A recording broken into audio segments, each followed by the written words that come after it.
Happy or sad, it's story time with two fucking idiots. We're at an hour here.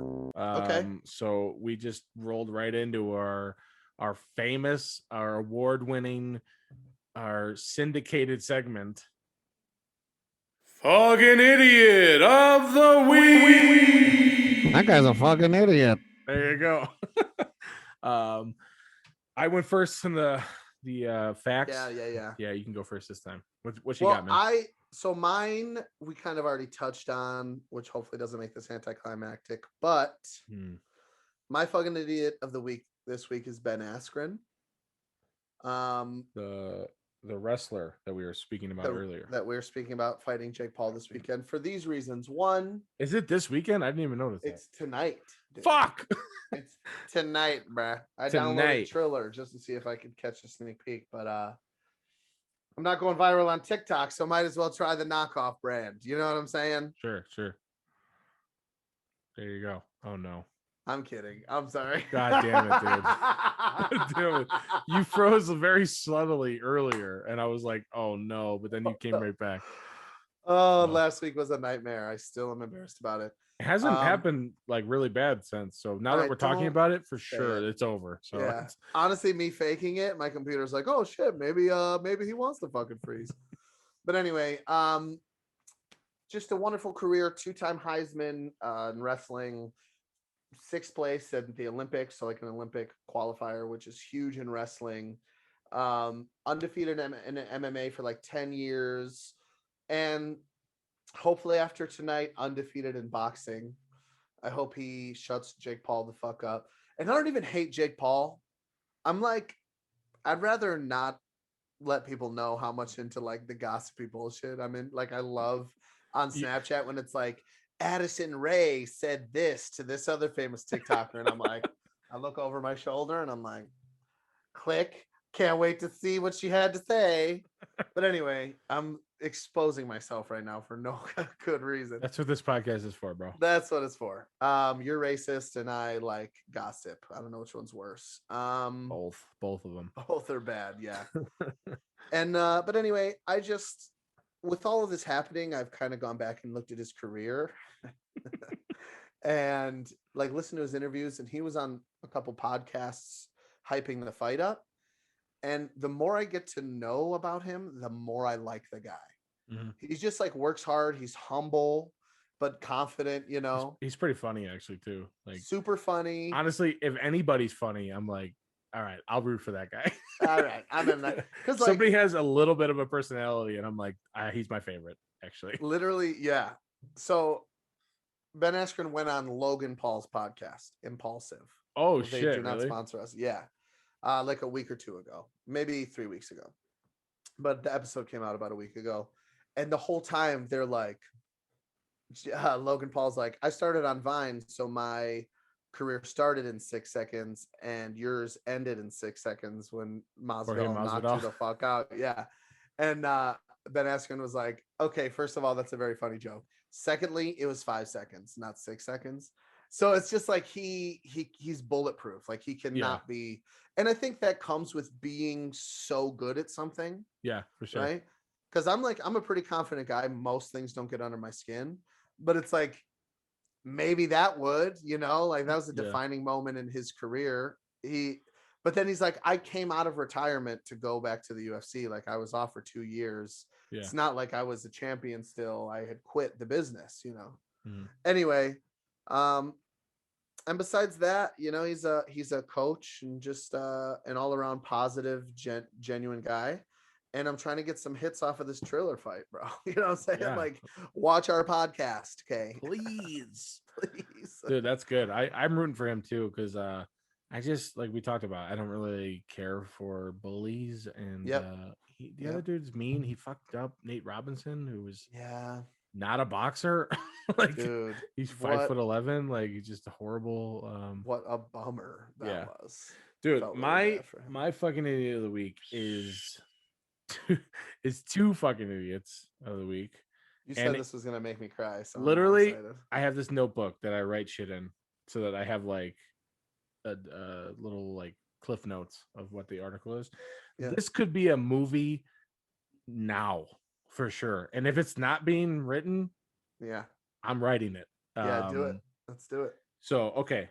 August 2000. So fucking shit, so dude. long ago, dude. Hold on. Let me click buckle in. Yeah, so long ago. August of 2000.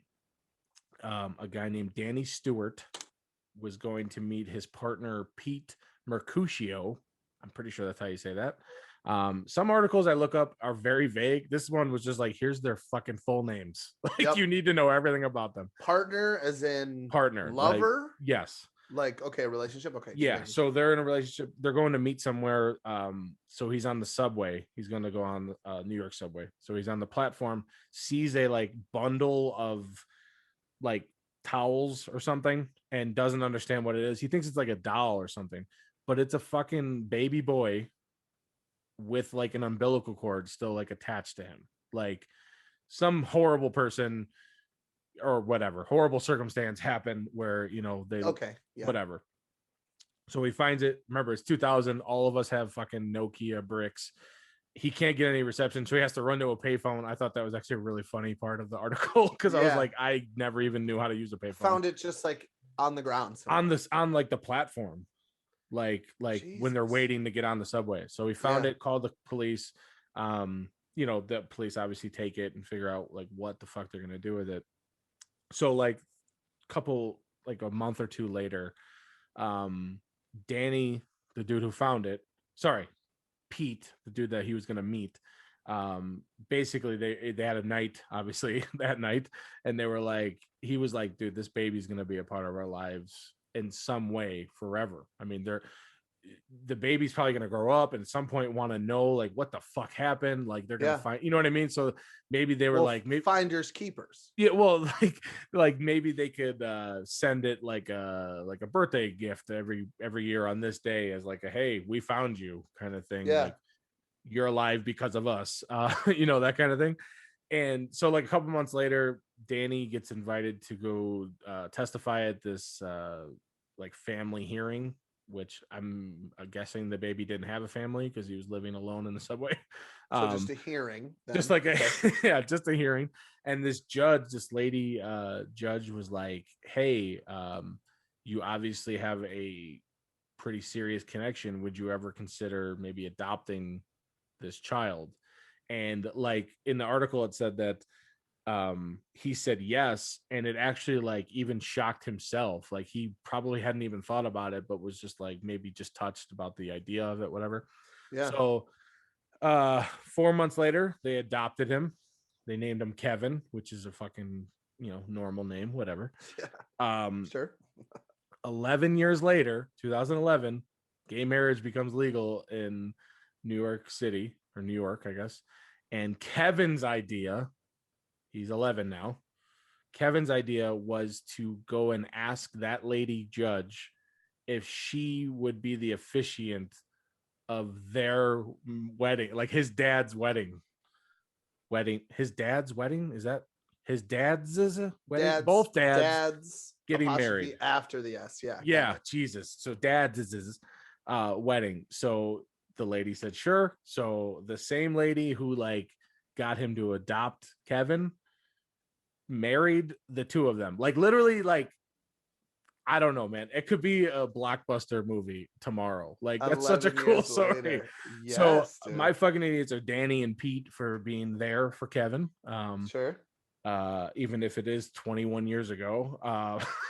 But that was a crazy freaking story. I don't know, man. Kevin a little bit too. What a fucking great Kevin, kid. I've seen like they had pictures of them, you know, obviously he's a little kid, blah blah blah. And then like he's probably 10 in one of the photos, and then he's just a full-blown brick shit house. Like, dude, he's a fucking monster. He's so big compared to like his two dads are just like, we found you. Like he's just a fucking big kid.